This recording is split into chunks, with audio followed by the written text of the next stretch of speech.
Chris Gutierrez. Thanks for coming to Strong Like Bull. Appreciate it. So we go back a while now, and I know a lot about you. But funny enough, we haven't really sat down and dug into a detailed past or anything. And so I thought this was a an appropriate forum because we go over origin stories here. Yeah. So I want to hear your origin story, and you can start as far back as you want with your first memory, and then obviously keep everything relevant to how you got here today. So I was born in Mexico. I was born in Guadalajara, Jalisco, Mexico, and I actually attended grade school there, but up until second grade. So kinder for second grade. Then when I was in second grade, maybe I was like 6 or 7 years old. That's where parents migrated here to the U.S. And that was around the time shortly after the whole 9/11 situation occurred. The entrepreneurs out in Mexico were running some export business, but then after that whole incident, just kind of homeland security and all that stuff like tightened down, and their business just went away with the crap from there. Just like a lot of people that migrate from different parts of the world, like they came here for the American dream, and they brought me along. Other younger brother. So we came and just enrolled to grade school here. Didn't know a single word of English. I was just Where at? in Bell, so Woodlawn Elementary School. Is that in Southern California? Yeah, it's Southern California. That's for people that are not too familiar with where the city of Bell is at. It's maybe like 10 miles from downtown LA. Surrounding areas like Downey, Southgate, Huntington Park. And so I went to elementary school there. Like I said, didn't know any English at all. I went to second grade, and that that whole part of my life, I guess that was the introduction to getting out of my comfort zone. I always go back to the same thing, like just pushing myself out of my comfort zone. Being in a new country, not speaking the language, not knowing anybody, and then just going to a brand new school, just brand new community and everything, and just kind of like, hey, here, figure it out kind of thing. Obviously, very new to that at that age. Not at back then, it used to be that it wasn't cool speaking Spanish. Now you have a different population, and now it's like, hey, if you don't speak Spanish, like, what's wrong with you? But back then, it didn't used to be like that. Back then, you don't speak English and you speak Spanish, like that's not cool. And so obviously, I would stand out a lot. Like, oh, you're the Mexican beaner kid that just came from Mexico and you don't speak any English at all. And so I was susceptible to like just kids trying to bully me and all that crap. So they put me down to first grade again because I wasn't at the English level and literature level that everybody else was, and just kind of went through the whole process again here. One of my memories of going through elementary is there used to be this lady, and now I've kind of that I've had some more capabilities. I've kind of made it a purpose to find her. I don't know whether she's still alive or not. You are an investigator. So yeah, I want to find her to just tell her thank you, maybe even pay her mortgage or her rent or something. Because this lady it was an older lady. She used to go every day to school to just take me out of class, walk me to the library, and just sit down and read books with me. And she'll just basic, like the tree is red. The tree is green, the fox is red. Sentencing structure and the numbers, the alphabet, and she would do that every single day. There was no other kids. Like she would just go and just take me out of class and do that. She was associated with the school, right? I believe so. Yeah, I mean, I remember her carrying like some sort of lanyard and some sort of She was credential. authorized to be there. Yeah, I'm pretty sure. But yeah, I don't remember her name. I remember her just being as an old lady. She had like some white hair. She would speak to me in Spanish. And then after some time, she was like, okay, Chris, now we're going to start addressing each other in English. Okay. I'm going to ask you questions in English. I'm going to greet you in English and you have to respond back. And, I'm going to correct you. So thanks to her, I was able to, improve my English skills and my writing skills. And I was still in ESL, I think until like middle school. And so those are some of the things that, now as an adult, growing up, it's, people labeling you or certain institutions labeling you. And if you believe that that's what you are, you start becoming that. And so for the longest, yeah, that impacted, my mentality and the way I was being because, oh, I'm this kid that, it's a immigrant, doesn't know the language, ESL, put in, extra help classes, not smart like everybody else. And so for the longest, I believed that. So point is, I go through, grade school, then go to middle school, same, at the nearby middle school there, very gang heavy area. In middle school, that's where I had a couple of choices to make. A lot of the people that I was associating with started going the gang route. And since I was a kid, I was in martial arts. Always, my dad had a martial arts school. And so I got my black belt like at 12. And I was always training. And so a lot of the kids that I was associating with in middle school, like they knew I knew how to fight, but I wasn't really a fighter. Like I wasn't one that like, oh, you're gonna pick on me, I'm just gonna beat you up. Like I wasn't really that type of person. I was like, I think part of understanding how to defend yourself is also knowing how Diffusing. to just walk away from it and knowing how to like just diffuse the situation. Like, oh, you're trying to provoke me. Like I'm better than that and I'm better trained and I know I can do some damage, but I'm gonna choose not to. And that takes much more discipline and mastering to do that than to simply just act and Right. punch somebody. And I started being invited to a bunch of these gangs. Some of these gangs, some of the gangs that you would know now that they're well known there for a couple of weeks, like started like not understanding too much of what this environment. I started kind of, yeah, okay, let's hang out. It's just a group and, we're just kicking it. And after school, we go to the local restaurant there and just hang out and not really understanding what was really forming until, there was certain activities like, oh, now we're going to meet up on this alley and we're going to beat the crap out of this kid because he's just doing this or that or going From against the us. other side of the town. Yeah, and then that's when I was like, okay, yeah, I don't really want to do that. Like, I don't like that. Or hey, we're gonna go and we're gonna tag this up on the street because we're gonna just start marking our territory. I'm like, yeah, I don't want to do that. And so, just like if anybody's familiar with, gangs and how those things work, well, once you are kind of initiated in that whole phase, there's no really exiting. And if you're gonna exit, there's gonna be some Only repercussions. one way out. Yeah, there's only one way out, right?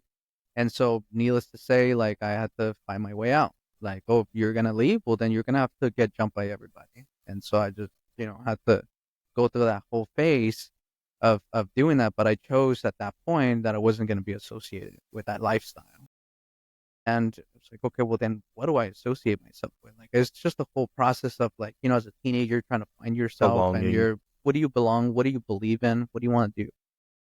And so one day there was a DARE officer, so a police officer. There was a DARE program, kind of drugs and alcohol and anti all that stuff.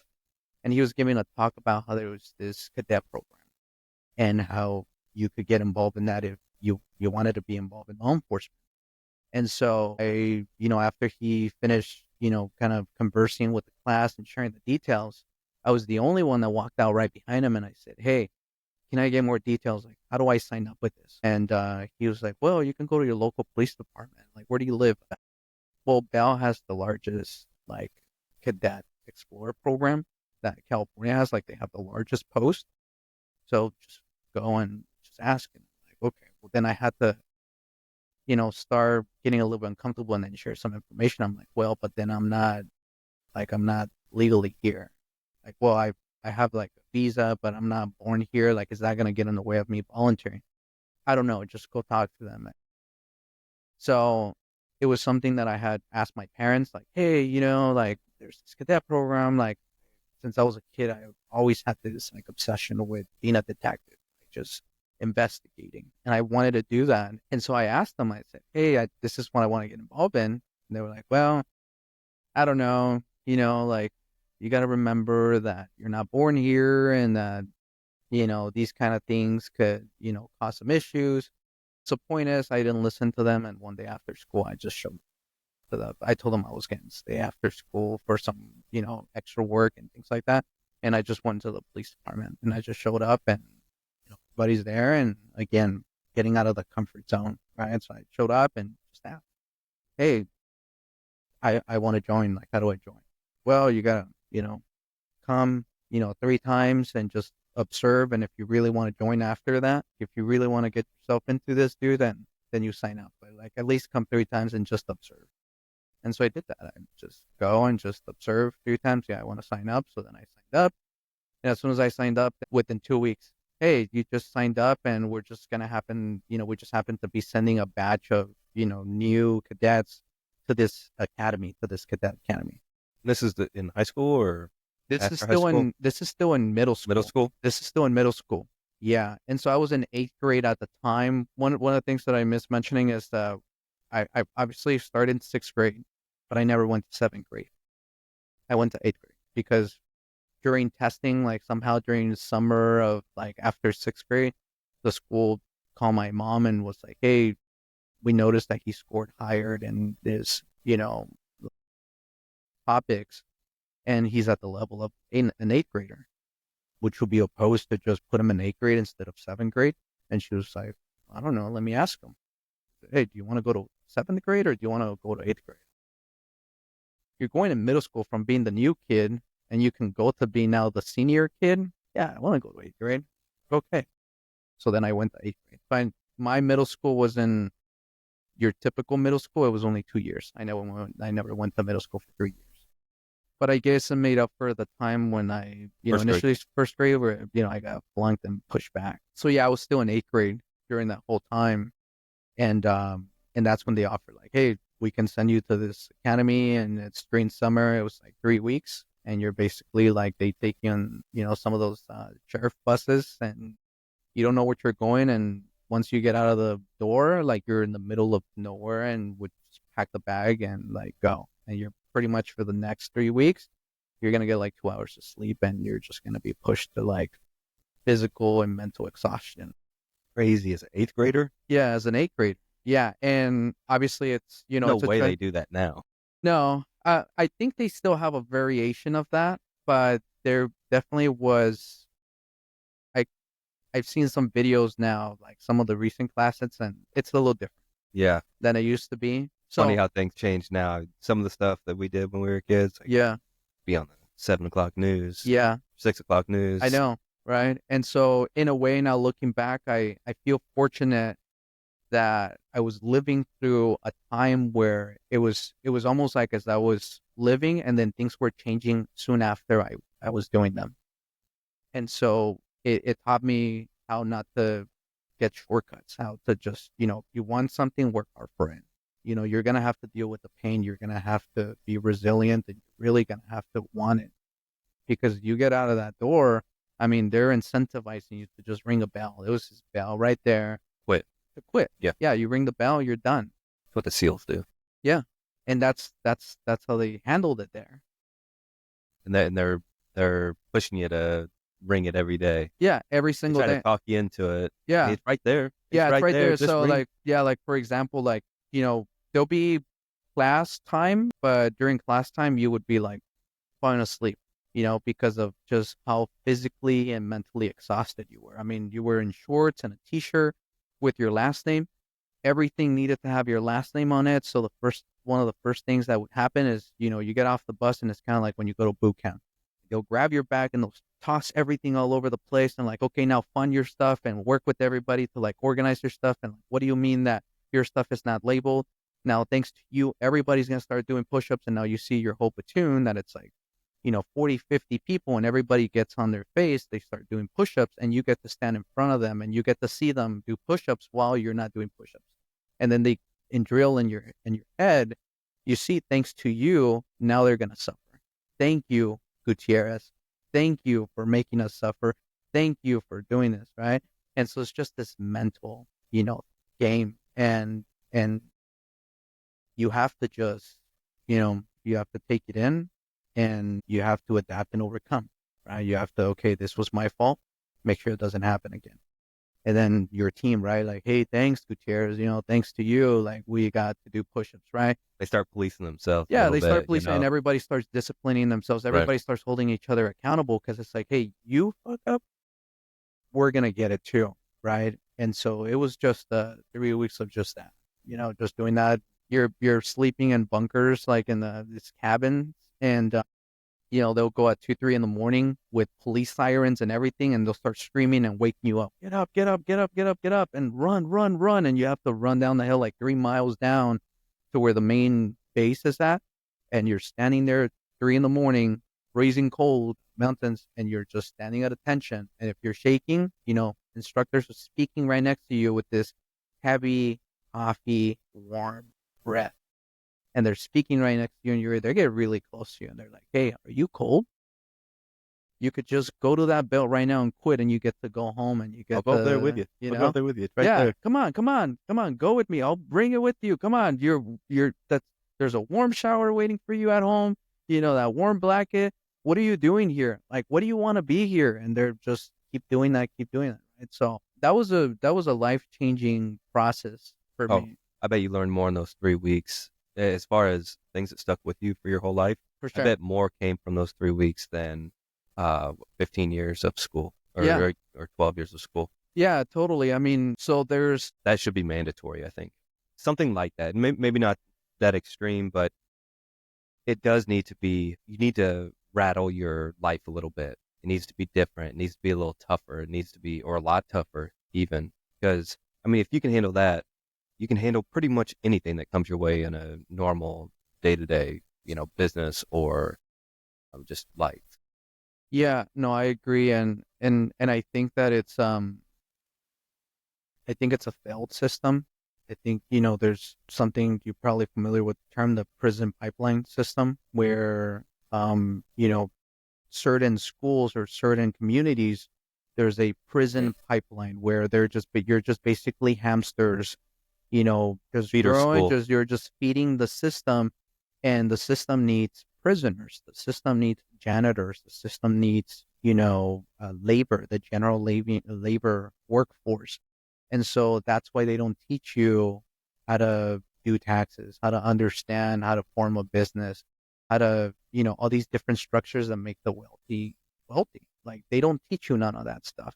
They don't teach you this discipline. They don't teach you that to be able to be successful, you're going to need hard work. And it's not just cognitive skills that make people successful, it's the non-cognitive skills that make you successful, right? An example is cognitive skills. Sure, you're smart.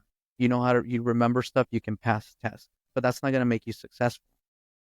And I mean, success is like obviously defined in many different ways, but what I mean is like you're not going to become wealthy like that. You're not going to build something big like that. The way to do it is the non-cognitive skills, such as showing up when nobody else is showing up, remaining disciplined, staying accountable to yourself and to your accountability circle, being flexible, balance. Those are the skills that make people successful. And that's why you have certain, people, I would say like myself, that didn't speak the language. I wasn't a straight A student. I dropped out of college at one point. And how do you get to where you're at?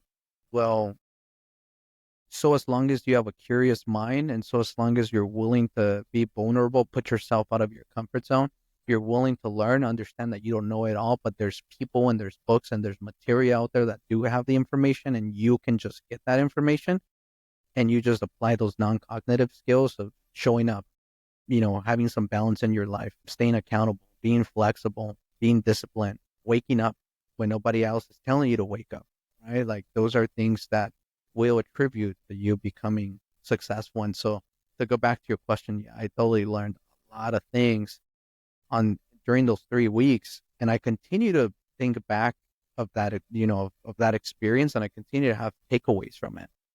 Um, I've actually reached out to a lot of the instructors. Funny thing, one of the instructors that was always screaming in my face every single morning, I reunited with them at a PI conference many years after. Now he was a licensed PI, and he was so happy to see me. And he was like, "Dude, I've seen your name and I've seen your company's name all over the place, and I remember you. I was screaming on your face." He's like, "So hopefully you don't remember that now that I need some work. Like, I need you to like send me some stuff." And That's funny. like, so yeah.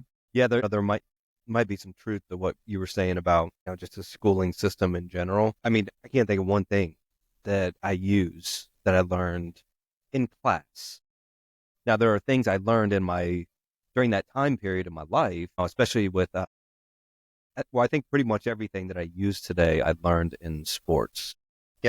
which is similar to, the your experience in that program is, I mean, we had Hell Week, very, very similar to that. But yeah, There's hell week, yeah, accountability, you got to be able to adapt, you got to be able to pivot, team you got player. to be able to work, within a team. You got to be able to self-discipline. You got to be able to self-police, being out on your own in college and stuff like that. There are lessons to be learned, but specifically in the classroom, the curriculum is absolutely lacking, with a handful of exceptions: doctors, Yeah, lawyers, yeah, grad programs, yeah. and stuff like that. But there are absolutely shortcomings in the curriculum used. I mean, just take the last handful of podcasts that I've done. Did you go to college? Yeah, I did. Do But you like I use it? said, I dropped out at Oh, some okay. point So you dropped initially. out. Yeah, and then went back. Uh, the other day, I had Stephanie Huang, CEO of Key Life Insurance Services, and she came over in a boat, no college, Yeah. literally came over in the middle of the Yo, and ocean she's a in a hustler, man. boat. She's a hustler. Josh, you know, grew up in a garage, doesn't utilize, he majored in journalism or something Journalism. like Yeah. that, right? So, like, there aren't even magazines or newspapers Yeah. around anymore. Yeah. So, Yeah. Well, you came from Carlos, like another state too, right? And just like your car and that's it. Like just figure it yeah, out. but like, I think that there's some sort of disconnect with the curriculum to and real life. The people that are in charge of the curriculum are not living real life, and the people that are living real life have zero influence over the curriculum that is being taught. I mean, I wish there was a school. Maybe there is. I'm just too ignorant to search it online, I guess. But I would love to send my kids to a school where all they do is experiences. Yeah. You know, yeah, you learn to read. Yeah, you do this stuff, but I want experiences. Go out, scrape your knees, go hunting, go try to catch fish with your bare hands, try to work as a team to, use a ghillie net or whatever, right? Yeah. So I think that those experiences teach you so much more than reading about the experiences of other people. Yeah. Yeah. And school is important, right? It's obviously it's like I don't think we're completely dismissing it here. It's important, But I but guess what I was saying is there might be some truth to what you were saying, is that if it is organized, which I don't know, I like a good conspiracy theory as good as the next guy, yeah. but if, if it is any sort of organized, that does make sense that, hey, we need to keep the majority of the population not dumb, but less evolved mentally, because there are so many blue collar jobs that need to be done. And if we educate everybody too much, then nobody's going to want to do those jobs. Yeah. And everybody's going to be qualified to be a lawyer and doctor, Yeah. but then the trash starts to pile up. And then how are we going to eat? Yeah. It's all Yeah. microwave No, food at that point. you need all kinds of roles to be able to contribute to the society, to make the society work, right? And any society or any tribe or anything like that, there's a hierarchy and there's ranks per se. And so yeah, to a certain extent, like you need people to step into those roles. Like all of those are essential, but it does make you wonder why certain communities have a lower ratio of being more successful or landing certain positions or progressing in a certain way in life than others. Now, yeah, there's going to be arguments out there such as, well, it's because Culture the and culture is yeah, because the violence and all stuff. And can there's that some play truth a to big that. role? Yeah, that can play a big role. So, that's just kind of my 2 cents of like what I've seen. Two things can be true, right? The culture is maybe not the most suited to thrive, but also doesn't help that, the system is also not designed for them to thrive either. Yeah. Yeah. I mean, I think back and I'm like, you know, if during high school or middle school, there would have been on top of the A through the Z curriculum or the standard curriculum, like if there would have been courses on, hey, this is how you become an entrepreneur. Hey, this is how you do taxes properly. Hey, this is how you structure a business. This is how you deal with employees and all that stuff. Um, I mean, I like to think that probably I would take those courses and that I would have, that would have contributed in a way. But then we don't know, right? Like because that material lacked, then it forced me to now go out there and look for it. And because now I have to look for it, it made me crave it more because I was working for it. So I don't remember any sort of instruction in high school or college, and I went to a pretty good school, private school, as far in college. And I don't remember, and I majored in business, and, had entrepreneurship classes and stuff. I don't remember a single time anybody telling me that, hey, like, here are really the options when you get out to the real world. You can work for somebody else, and here are all the benefits to that. Zero liability, guaranteed money, K match, blah, blah, blah, right? Here are the downfalls of it is you're not going to make as much as the owner of the company because he's risking everything. So yeah, let's move on to entrepreneurship. Here is this. And then entrepreneurship. Here's an in-between type of thing. Maybe you can start your own business underneath, somebody else's banner or whatever, right? Like none of that was taught, which is frustrating to me. It's extremely frustrating because there's been so much figuring it out, above the last 10 years of my life that I feel like I would be much further if I was taught that from the beginning, and it would give me a clearer picture of this is what I want to do. yeah, Instead of wandering around for 5 years, selling lawnmowers, working at Enterprise Rent-A-Car, selling DirecTV in a Walmart, you know, stuff like that. Instead of wandering around trying to figuring good things out, if it's taught earlier, the right things are taught earlier, you can get a very clear picture of what you want to do. yeah. I agree with you, dude. But at the same time, I think that it goes back to that saying, you don't know what you have until you don't have it anymore. So it's from a gratitude standpoint. So I feel like if those things were to be very easily accessible to everybody, I feel like the vast majority of people wouldn't take advantage of it. And the reason I can say that with confidence is because we're in the digital era right now.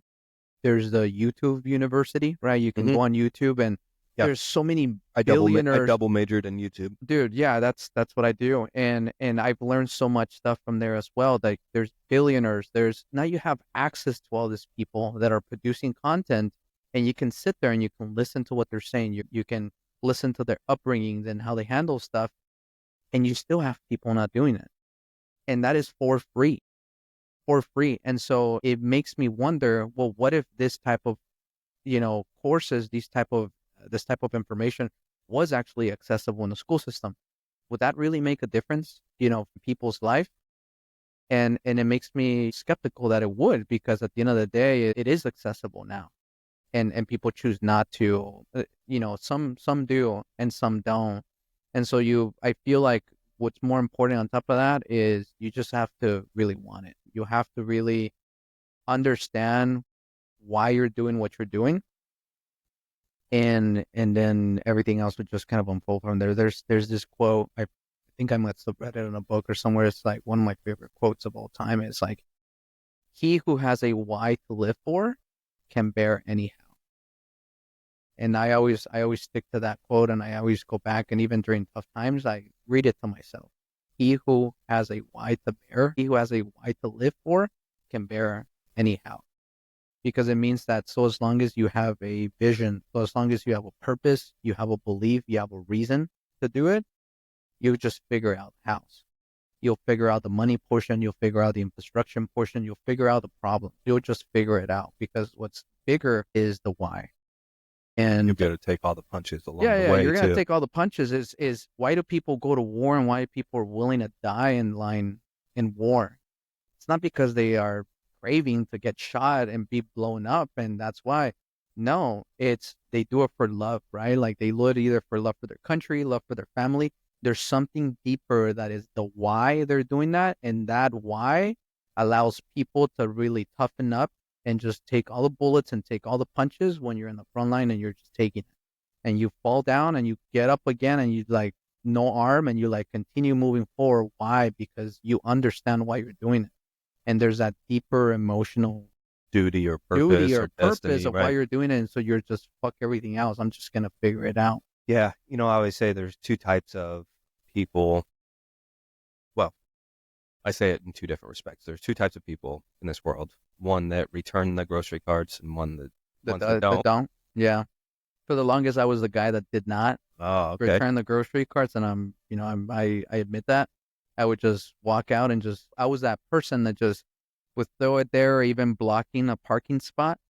And now I think back, and I'm ashamed of doing that. That Like was my very first job, yeah, the grocery cart guy. So I learned a lot about people in a parking lot. But I also say there's two types of people: is one, people that chase happiness, and two, people that chase purpose or destiny, or whatever word you want to tack onto it. But you look at somebody like Robin Williams chased happiness. He was a happy dude. Well, other than the fact he was depressed and committed suicide, but yeah, he was a go-lucky, happy guy all the time, and chased kind of quick. But that's a really bad example.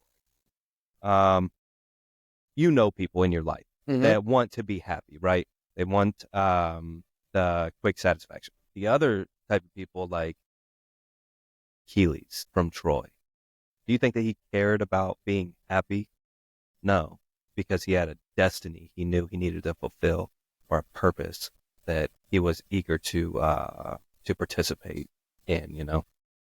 And not one is better than the other. It's just those are the two types of people that I see. And you look at Elon Musk. Do you think he's very happy? Probably not. But he feels like he has a purpose yeah, of getting people to Mars, or changing the way that we look at we deal with electricity and fossil fuels and all that stuff. Like, he has a mission, he has a purpose that is much larger than him being happy. yeah, And it's kind of along with what you were saying, is if you have a why, you can handle the how, yeah. right? And it may be ugly. It probably will be ugly. Yeah, you may almost at some point, like you're saying, is you may even feel like you're sacrificing your happiness for the purpose of that why, right? Because it's bigger than you. It's because there's a bigger purpose, a bigger meaning, and when you see it from that perspective, sometimes you see that you're just one little micro, atom in the whole process, and so it may build a mentality of, you know what, I'm willing to sacrifice myself, and I'm willing to take the punches for the purpose of accomplishing this or getting it closer, right? Like, we take it back to like you made some historical references, even like for I'm pretty like obviously I'm a big believer in God, and I do like everything, with that in mind. Like, you think about like going back to that same process that's always like mentioned in the Bible, right? Like, you have somebody like Jesus that comes, and it doesn't sound like he was a happy guy and everything that he went through. Yeah, nothing in his experience Nothing would in the reflect experience that a is happy. there. It mentions a very beautiful, like, as far as like, you're super happy and you're just living this, life that people would now attach to being, oh, super nice life. There was a lot of sacrifices that went into ultimately where it ended, but the big reason is why, right? Why did that happen? And so I feel like as we look back in the past and we understand why certain things happen, it really helps us understand the future better and how we should handle things. But then, like I said, yet again, there's people that get it and there's people that don't want to get it. It's not, there's people that get it and people that don't, because I feel like that phrase emphasizes like there's people that are smart and people that are not smart. It's everybody's smart and everybody's capable. There's just people that don't want to get it. Like, they just choose not to. I mean, your exact quote is the verbatim promise that I made myself 12 years ago, or the deal that I made with myself, not the devil. Myself. Yeah. That I'm I don't care about my happiness moving forward. Like, I want, so like, if you look at the success line of my family, it's always been pretty steady, or sorry, pretty flat, I guess, right? And maybe upticking, maybe a hair. But if you look at any successful family, or just relevant in history type of family or people, it was always the same. Then all of a sudden, it goes up. Up with you. Yeah. And if you look at that area where it starts to skyrocket, there was somebody that had to do something or sacrifice something, or they were the one that, without them, it would still be going like this, right? Yeah. Yeah. And that's my purpose, I think. That's my destiny Yeah. for my family, my last name, my kids, or their kids, or even their kids. reasons Yeah. of why my family name will mean anything in history. That Yeah. I want to be at that uptick, and that means that it can't be all about me. None of it can be about me. It's all about that. Yeah. Yeah. Yeah. No, I feel you because I feel like it's been the same for me. It's been that, like when you look at the history of like my family, it's same thing. Like it's flatline, and yeah, there's some anomalies that happen along the way. It's just kind of like when you're looking at a P&L, right? And then there was just this uptick, and that's difficult to do because what that requires is you're breaking generational chain, right? There's generational traumas and there's generational things that just continue to carry on, carry on, carry on. I mean, you might have to stand up to the head of the family, which is a very difficult thing to do if you grow under that for a bigger purpose, right? And that's kind of how like my life transpired is, there's always like this a generational norm, generational way of doing things, and generational boundaries. And like, we don't step out on those boundaries. You don't do things in a certain way because that's just not how we do it. And I would attribute it to just me being curious and just always asking, why not?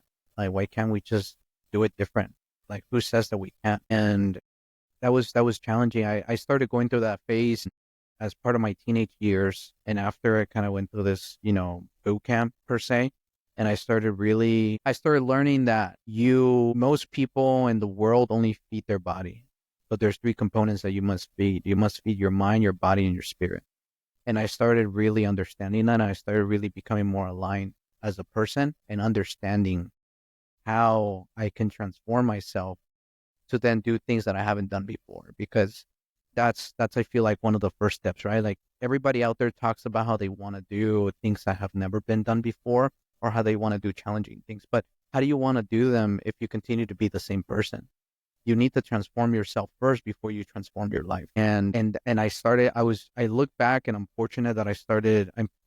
feel fortunate that I started having these thoughts growing up as a teenager, because it prompted me to start making changes at that point. And I mean, I'm even, I never really share my full story, in any podcast, but like that caused me to clash like with my dad.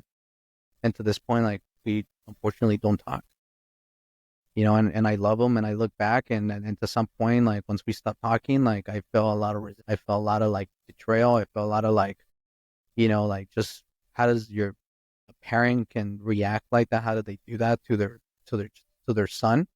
But then after, once I started, I feel like more connecting myself spiritually and just becoming a whole person, I started understanding that, what, that made me who I am today. And at the time, I saw certain things that, like, hey, you're 14 years old, you're making some money, here, pay this bill, right? And at the time, I was like, what do you mean I got to pay bill? You know? But I look back and I'm thankful that I got to pay bills, because now that what that causes, it developed discipline. It developed responsibility. Like, hey, you have to be accountable with this. You have to be responsible. You don't pay the bill next month, the utility is going to be shut off. Now, how do you tell your entire family that you don't have water, you don't have gas, you don't have the basic needs, right? You can't do that. So I think about it back now, and and I'm grateful. I see it from a gratitude standpoint that I went through those things. But yeah, going back to like the generational change, it caused me to like stand up to the head of our family and just be like, no, that's not how things are done. Like, we shouldn't do them that way. There's a bigger purpose, and we can do more. And and just kind of take it from there. But that Okay, was, I think, the spark of Chris's life now, is that transition. It's very painful, but you know, okay, so let's get into some of your early career type stuff that shaped you to currently be a successful entrepreneur. yeah. So after I moved out of my parents' home, which is immediately as I turned 18, first thing I did is I moved out, and that's because I was legally an adult and I could move out. And a lot of people may see it from different perspectives, but I just felt like, you know, I need to be responsible for myself. I need to do something for myself. I couldn't be, you know, depending on mommy and daddy. Like, I need to do something for myself. And so that's one of the first things that I did immediately after I turned 18 is I moved out. Now, obviously, I'm 18 years old. I'm still trying to figure my career out and try to figure a lot of things out. And so I was very gracious to already know Christina, who at the time was my girlfriend, now she's my wife, you know, like her parents. And I remember like talking to my father-in-law, and I'm like, hey, just that shed that you have there in the back, like just rent it to me. And he's like, dude, how are you going to sleep in that thing? I'm like, I don't care. Like, I'll pay you a month. Like, I just need to be independent. Like I Yeah. need to have my own place, even if I just have like a blanket there. Like I just need somewhere to sleep where I won't get wet if it rains. And that's it. I was working like 3 jobs at the time. So like I just need somewhere to come back on my stuff, and I'll go out and I'll just work. And he didn't let me stay in the shed, but he did let me stay in in a vacant room that they had, and just allow me to pay rent, even though he didn't want me to pay rent. But I'm like, please just let me, right? I just need to feel like I'm earning. What kind of jobs are you doing at So at this the time you time left? I was doing a lot of like private security. I did that. I was doing loss prevention, undercover loss prevention, and that contributed a lot. Then after, once I started strike, and once I was, even before strike, once I was getting involved in surveillance operations, like understanding how to follow people inside close quarter places like a market where you're probably going to run into them very frequently. How do you do surveillance on somebody like that? And how do you make sure that they don't confront you, or they don't think that you're following them, even though they might come across you 2 or 3 times? It's difficult to do. It's different than just following somebody in a car and recording them from your window. Once you have to like step down and follow them in a restaurant or in a market, like very personal, very close quarters. So I did that for a couple of years, maybe like 3 years, and it was full time every single day. I was taking like double shifts, and that's what I was doing. I was just that. And again, we go back to how it was before. Now you don't see that kind of loss prevention. You see just people standing in the front door with a reflective vest that says loss prevention, and somebody steals and they don't do nothing. They just observe. They have a But telephone. yeah, but it didn't used to be like that. When I did loss prevention, it used to be that we would follow people. We plain clothes. I was wearing what I'm wearing right now, and just had a badge inside, handcuffs, like, and we would follow them, had to meet all of our elements, have them, approach the merchandise, select the merchandise, conceal the merchandise, pass all points of payment and fail to pay, and then exit the facility. And we had to meet all of those to be able to reduce any liability of a wrongful arrest, or, anything like that. And once they would exit, then we would confront them and would say, hey, I need you to come with me. I saw what you did. Let's go to the back and let's have a conversation. Now, a percentage of the time, people will be like, shit, okay. And then they will walk to the back with us. Other times, it would ensue a fight immediately there. And so I got in a lot of fights with that. And sometimes it wasn't just one person. It was like two of us working, and there was like 4 or 5 of them, and it's like, so you got to pick and choose your battles and assess your risk. Eventually I got out of that kind of type of job, and then it slowly started to change after that. Maybe within a year or two, they no longer allow that type of loss prevention. And the incident that, Well, now no, you can just steal whatever you want. yeah, now In you can just, California, yeah. In under a California, thousand like dollars. anybody wants to steal anything, you just come to California and you just walk and you just grab it, and nothing's gonna happen. That's kind of what you do. So it sounds like ever since that DARE program in eighth grade that you knew what you wanted to do. Yeah. And so that like looking back now and understanding that, so as long as you have a why, you'll figure out the how. Immediately, like I knew I wanted to. Now I didn't know. I don't want to give the perception that I knew that I wanted to be an entrepreneur and fund this company and like start from there. But I knew that I wanted to be a detective, that I wanted to do investigations. How? I don't know, but that's what I want to do. And so I started, developing this roadmap of, okay, to get there, well, this is what I need to do. I need to have this type of education. I need to, have this type of experience, and then just kind of take it from there. And so everything that I did from that point on was for the purpose of getting there. If it didn't serve any sort of purpose to get there, I wouldn't do it, period. But if it served a purpose to get me closer to that, like I said, I was working 3 jobs at a time. Sure, is it for money as well? Yeah, you gotta leave, you gotta eat and live and pay the bills. But if that job didn't serve me any purpose to get there, like any sort of benefit, then I wouldn't do it. I would just find something else. Yeah, exactly. And so that's why. probably I get this a lot. Like people are like, man, you're really young and like you've been able to, you're where other people are probably when they're in 60s, their 70s or 50s, and it takes them like all these years and decades to be able to get there. Like, how do you been able to get there at such a young age is, I think, one of the most important steps that anybody can do is just understand where you want to go. You have to identify where you want to go and then put all of your energy to get there. You cannot, I hate to drive around without knowing where we're going. And the reason I give that as an example and I'm kind of smirking is because one of the most favorite things for my wife, Christina, and her sister and my mother-in-law, and I say the three of them because they're like frequently traveling, with me and like we do things together, is one of their favorite activities is let's go and let's just drive around and let's just kind of just be out and about and just see what we see. And oftentimes, like, I'll be the person that'll like pull over on the side of the road and be like, okay, where are we going? Well, I don't know, just drive. Yeah, I hate to drive around not knowing where I'm going. Like, just tell me where I'm going. And I did that for the longest, and now I've been more like, okay, well, I guess if the purpose is to be unproductive and to just drive around and get lost, then at least I understand the objective. Okay, let's do it. But that's always been my thing. Like, what's the reason why we're doing this? And I need to understand the reason, and then we do it. Yeah, but that's good advice though for anybody listening that is unsure of what they want to do or whatever, or unhappy with where they're at. Is figure out where you want to go, right? They figure out that North Star, the finish line, whatever, Yeah. and put all your energy into that. Yeah. Otherwise, you're just running around in Yeah. It's circles not, or in place. yeah. And it's not that, and some people sometimes see it as, oh man, it's because, this person or these people are just lucky and, everything just seems to work well for them. 100% horseshit. Yeah, exactly. If you choose to believe that, you're damned anyways. You're damned anyways. If that's your belief in how people get to where they're and at. I say that because I've heard it many times, even recently, where, it's like, oh my God, like you're so lucky to be there. No, you need to probably not there because you probably don't even know what you want. I mean, we start getting into a bunch of different things of even the law of attraction and manifestation, all this stuff, right? But it's like, you have to know what you want and you have to clearly vision it and know exactly where you want to go and what you want. And you work on that every single day. You embody that. You're possessed by this idea. Like you're just so obsessed with it. And that's why, at Strike, obsessed with results, powered by facts. It's not we want results or we care about results. We are obsessed with results.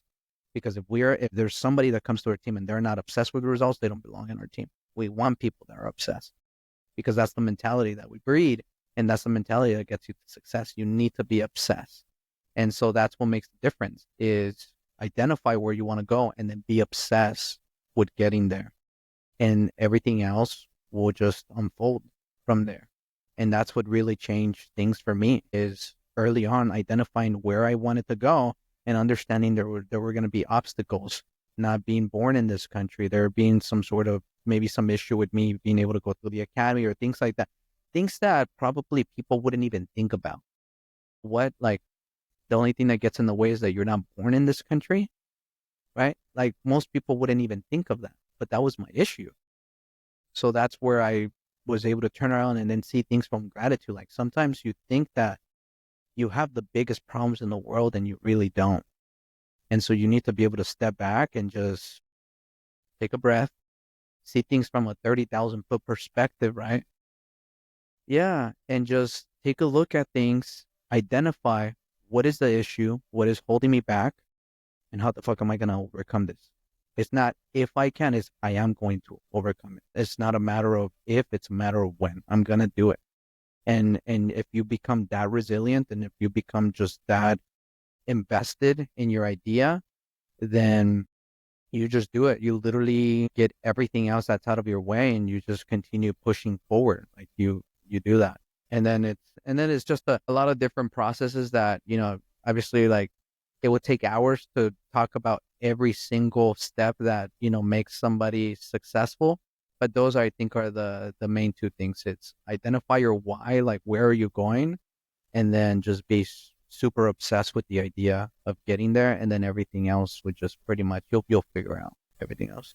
Yeah, it's interesting, man. Just like listening to entrepreneurs come on here, just the common themes across the board of, whether it's struggle or just being uncomfortable or, hard times and having to figure it out and, thick skin. And I just feel like that's a common theme across the board. But we're not a rare breed of people. And that's the other thing. Like some people may think like, well, they're a type of people.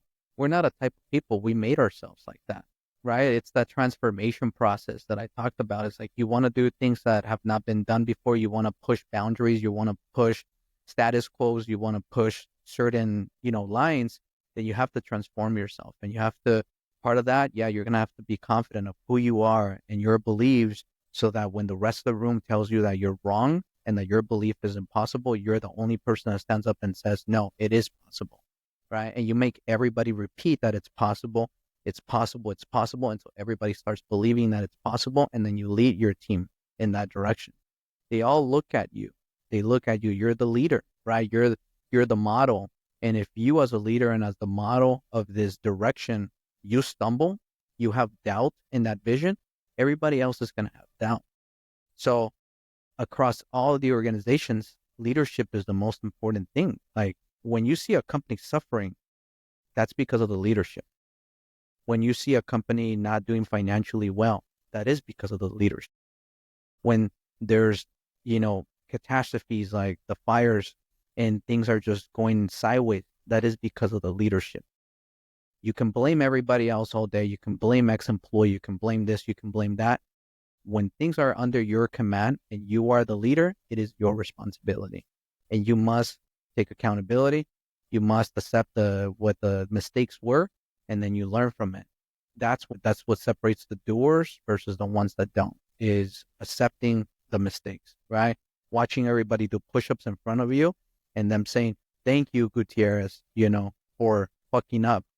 Understanding that, you know what? Yes, I did fuck up. This was my mistake. Next time, right now, I'm going to put myself on the ground, even though they told me to stand up and watch him. I'm going to do push-ups with them because I'm going to punish myself along with my team, because I need to remember myself too. And I need to put it in my brain that I made this mistake. And as a result of this mistake, we are suffering this. But I'm going to guide us out of this as well. All right. So let's dig into investigations. So whenever we say investigations, are you talking about, well, tell people what you do, right? Because I think when people hear PI or private investigator, they think of, the wife or the husband is cheating and, I need to hire somebody to follow them around, or, some sort of detective work when it comes to like fraud or financial crimes or whatever, right? So Yeah. tell me what you do. And then I have several questions about it. Sure. Yeah. Well, that's practically in a nutshell what a private investigator is. So I'm a private investigator, and as a private investigator, our team, we can be retained for various different types of cases or assignments. Now, the scope is really not limited of what a private investigator can do. We can get involved in any type of case that we want, whether it's a financial crime, whether it's embezzlement, fraud, infidelity, whatever it is. Now, there's two types of private investigators. There's those that are generalists and those that are specialists. And generalists, think about it more like when you go to your general family doctor and you just get a checkup, and they don't really specialize in anything other than, yeah, this is kind of what I'm feeling here, or just what I think you have. I'm gonna refer you over to a specialist that is an expert in this field, and they'll for sure be able to know what's going on and recommend certain things. We have decided to be specialists in insurance defense claims. And that is intentional because of my background of, after growing up kind of in the law enforcement community. Once I went to the private side, I quickly went to the carrier side. And so SIU, which stands for Special Investigations Unit, and then just being involved investigating from your typical just fender bender loss to a massive warehouse fire.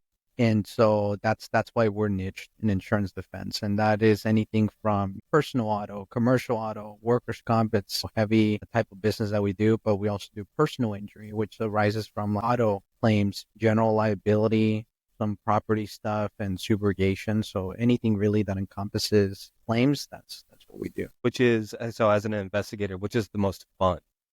Because I feel like the cheating spouse is probably the most dramatic, and if you get results, probably the most saucy type of. Yeah, I dislike those type of cases. Oh, really? Okay, Yeah, that's not I what I really would have guessed. dislike those type of cases for a couple reasons, which are more internal business reasons, and probably anybody that listens to this as a PI or has worked in this industry will understand. There's there's there's two types of clients, right? There's what we refer to as a domestic client, which is referring to anybody that retains you privately, like, Jane Doe or like my cheating spouse or anything like that. And then there's a business, right? Like more the corporate side of things, the public entity side of things. And it's more of a business to business versus a business to consumer, right? And so we have those two segues in the private investigation sector too. It's a business to consumer and a business to business. I enjoy more the business to business, and that strikes 99% of our business is a B2B instead of a B2C. Because when you have a B2C, you tend to be more of a counselor rather than an investigator. You are oftentimes on the phone with this, you know, spouse or, this person that thinks that their spouse is cheating, and you could spend 3-4 hours talking to them a day just on that Why simple they hired topic. you? Yeah, but sometimes they might not even pull the trigger, and they may not retain you. Sometimes they may. So I made the mistake early on where obviously, like any inexperienced investigator and business owner at the time, I was just taking anything and everything that I could. And infidelity is one of those common type of cases. I get a lot of those calls, and I made the same mistake of being on the phone and just, yeah, no, I hear you and I understand. And when I look at the call, like how long we've been connected, 3 hours, 3 hours and a half, and this is somebody that hasn't even retained us yet. So is that sustainable once in a while? Sure. Is that sustainable always? No. Right. And so now I've learned to be able to guide clients through a certain phase when talking and make sure that we don't necessarily do that. That's the reason why I don't really enjoy those type of cases a lot, and we really don't take them here and there. We do. We've handled a couple infidelity and a couple like child custody cases, and the only reason why we get involved in them is if it's a friend of a family member or something more, or one of our teammates has family member they're going through something, then we'll take those type of cases to obviously help our own people. But other than that, like we tend to just refer them out and just be like, So, are you like a huge fan of like mystery, not mystery, like true crime type of stuff? Does that stuff interest you? Unsolved murders, unsolved things. absolutely, man. I'm a big nerd when it comes to all that stuff. That's what I watch every day. Every time that I have some downtime, you go to my Netflix, it's all about that. My YouTube algorithm, it's business and true crime and, all those things. So, yeah. And since I was a kid, like that's the things that I obsessed about, like mysteries, patterns, understanding why something happened and just getting to the core of it. And, yeah, I obsess over those kind of things. I really love it. So, if somebody came to you and said, "Hey, we're the family of somebody that something unfortunate happened to, and that's still an unsolved thing." Is that something that you would consider looking into? Is that a different type of licensing? Is No, that it's not a different type of licensing. Like I said, once you're a licensed private investigator, you can pretty much take anything that you want. But yeah, I've actually taken one of those cases before, and it wasn't anybody that was near to us or anything like that. But a big part was just hearing the story and how things happen, and the other part was this little worm in me, just like wanting to know what happened.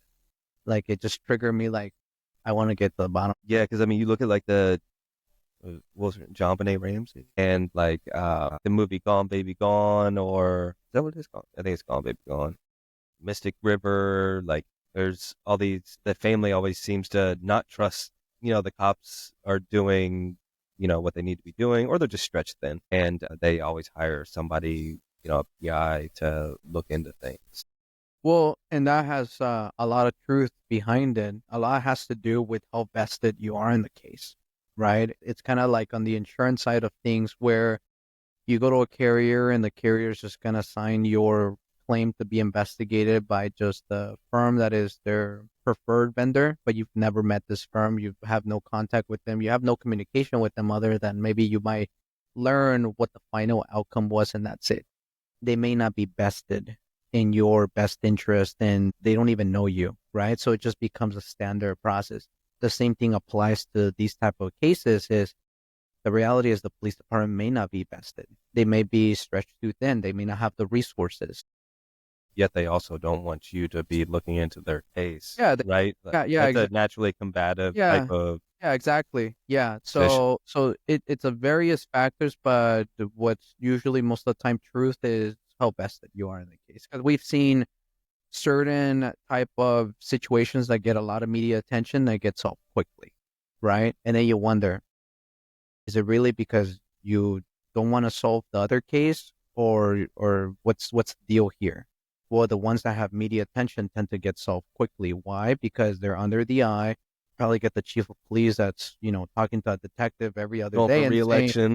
"Dude, you need to get this done, otherwise, like you're gone." Right? And so it's a political game at some point. So most of your work is in the insurance space. So Yeah. what's your favorite type of case? Like a case comes in and you're like what does that consist of? Um, that would be our favorite type of service. For me is surveillance. I love surveillance. Surveillance is very dynamic. It's something that if you find a love for it, essentially surveillance is spying, right? You're a spy on the Isn't street. that illegal? It's illegal if you're not licensed, but as a private investigator, we are exempt from certain laws such as stalking. So again, so as long as the investigation is being done reasonable, it's not intrusive. So there's a lot of clauses and a lot of things that that are like subsections of these codes. But yeah, for the most part, so as long as we have a legitimate reason to be conducting an investigation, like if we're following somebody around and we're not breaking any like trespassing laws or like breaking into their house or anything like that, that's definitely a no-no. Everything's being done legal. So if they think that somebody's stalking them and they call the police and they pull us over, hey, what are you doing? Right, and they ultimately, verify, yeah, we're a licensed private investigator, then we don't get arrested for those kind of things.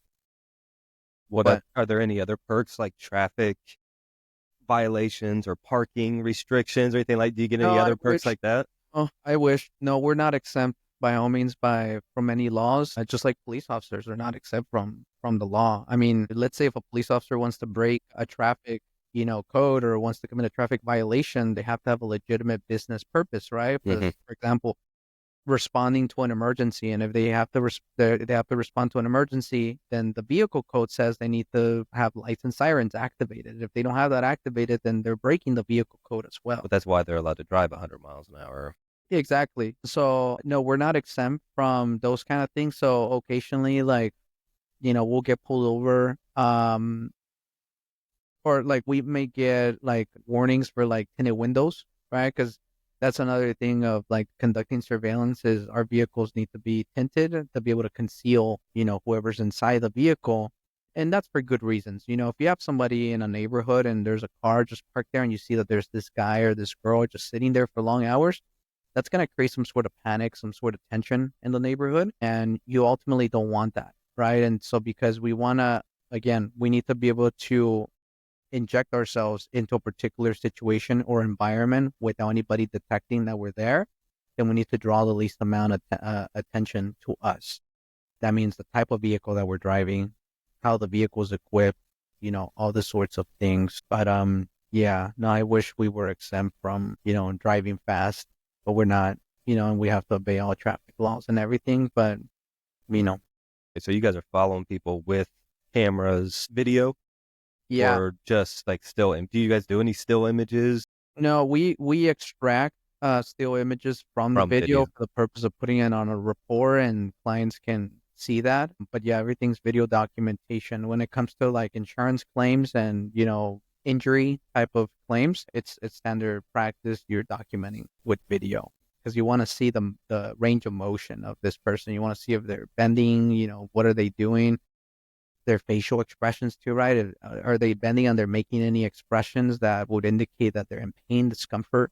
all sorts of things, so that then a medical professional can review that if that's the route that the claim is going to be taken, and determine whether this person's actually legitimately injured as they claim they are, or they're not, or they're partially. So an insurance company will give you, whatever the doctor ultimately says that, or whatever they're claiming, I guess, and say they can't lift, over 10 pounds, or they can't walk or whatever, right? And then your job is to not necessarily, I guess that I'm trying to be careful about the way I word this, but you want to, you just want to film the truth. Like you don't have an outcome that you're trying to get, right? Yeah, Like yeah, you're unbiased in that yeah. respect, No, or no? yes, our purpose, we are unbiased. So our purpose is to be a neutral third party and just verifying the circumstances of the case.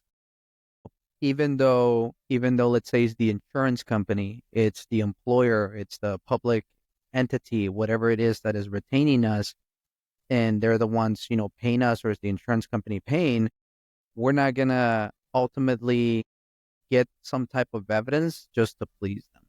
And that is a conversation that we always have is, tell me what your suspicions are, and we will independently verify whether that is the case or not, right? It's like most common type of case when it comes to surveillance. Surveillance is just one type of service and it's one type of Hmm. department, but there's an array of services in the, and type of work that we do within the claim industry. But one of the common scenarios is like we'll get contacted by, a claims team, an insurance company or entity, and they'll say, hey, we got this person.